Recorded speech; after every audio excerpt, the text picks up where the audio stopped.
We were getting ready to win this election. Frankly, we did win this election. We did win this election. So our goal now is to ensure the integrity for the good of this nation. This is a very big moment. This is a major fraud in our nation. We want the law to be used in a proper manner. So we'll be going to the U.S. Supreme Court. We want all voting to stop. We don't want them to find any ballots at 4 o'clock in the morning and add them to the list, okay? That was Donald Trump very late last night saying that there's a little bit of, well, as Joe Biden would put it, malarkey going on. Joining us now via Skype from Los Angeles, deep blue territory, is our friend Joel Pollak, senior editor-at-large at Breitbart.com. Joel, I think the story of the night until around, 2 a.m., was Trump was slowly but surely putting together his path to victory. Florida, Georgia, North Carolina, Iowa, and then in those key states where he had a frenzied campaign in the last week, Wisconsin, Michigan, Pennsylvania, all of a sudden, they stopped counting. They discovered millions more ballots. They said this is going to take days. Donald Trump thinks he's being robbed. What do you think?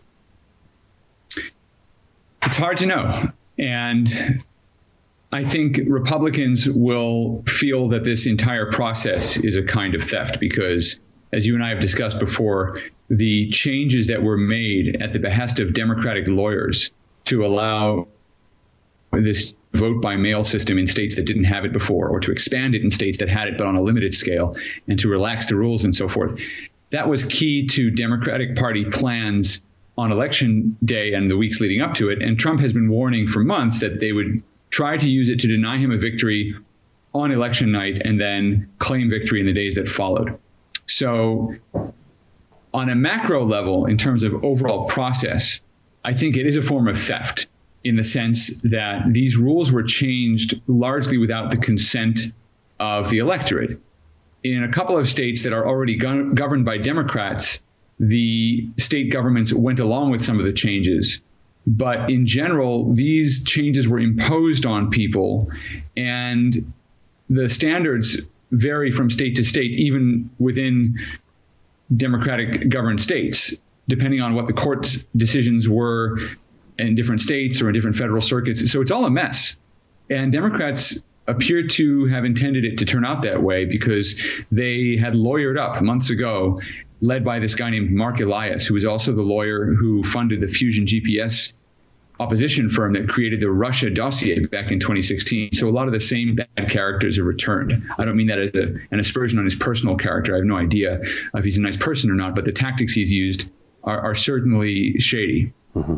And so that's now being cited by the president and by his supporters as an example of a kind of theft or fraud. And I think they have a coherent case. At the same time, I think the Biden campaign is making a coherent case that if you just take the ballots that were cast, they feel that they likely have a path to 270 electoral votes. That's not clear yet, and the ballots are still being counted. We may know some more results in the next few hours, next few days. The election is still very much up in the air. Joel, today the president tweeted a very short question, and he was referring to a tweet with an image of a vote count, I think it was in Michigan, that suddenly over 100,000 new votes were just discovered and added to the Democrat column, 100% of them, and there was over 100,000 of them. And Trump simply said, what's going on here? And he was retweeting someone else who said, this alone is worth going to court to explain. And yet Twitter censored the president, censored the person the president was retweeting, censored the person he was retweeting. You had to click, yes, I want to view this dangerous information. You had to click it 6 times to get all the way to the root of it. That just makes me feel like there's more rigging going on because you're not even allowed to ask questions about the anomalies. We're in an anomalous situation, perhaps unprecedented in America. A lot of people are going to have questions.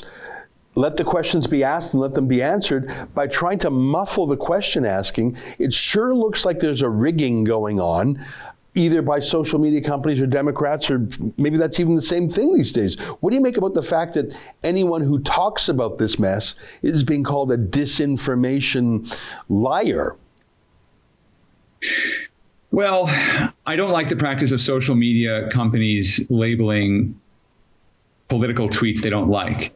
In that case, all the president was doing was asking a question, and the person who put that tweet up probably shouldn't have done it, because I think it's a general good practice not to make accusations of voter fraud when we really just don't know what's going on, at least on the micro level. As I said earlier, my criticism is of the process at a macro level, which Republicans feel, and I think with justification, to be a kind of fraud or theft. But on the micro level, we just don't know. It's very, very difficult sitting in Texas or Los Angeles or Washington, D.C. even, to know what's going on when ballots are being counted in Michigan. And in this case, the person who put up that tweet later deleted it. They were apparently in contact with someone in Michigan who explained that there was a typo in local reporting. And so there was a misreport of the number of ballots or the percentage for Joe Biden. What is happening is, if you look at the graph, there's a graph that's circulating out there of votes over time. Biden goes up in these discrete little jumps. And that's because he is getting piles of mailed-in ballots added to his total. Not all of the mail-in ballots go for Joe Biden, but he is winning them by enough of a margin that it looks more pronounced on the graph.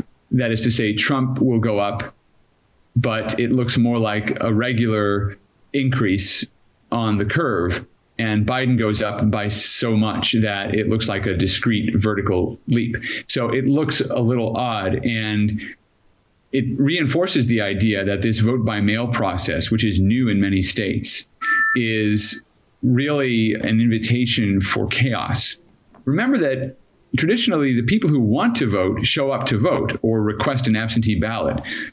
Voting is not something you're required to do in the United States, so it's not really universal. The electorate is the electorate that decides to show up. What Democrats did in these states, and again, only in the states they wanted to win. They didn't do this everywhere, although they tried to do it on a federal level in a bill that had other malevolent intentions. What they did in these battleground states was they vastly expanded the potential electorate. And Donald Trump called it out from the beginning, saying this is going to be a huge problem.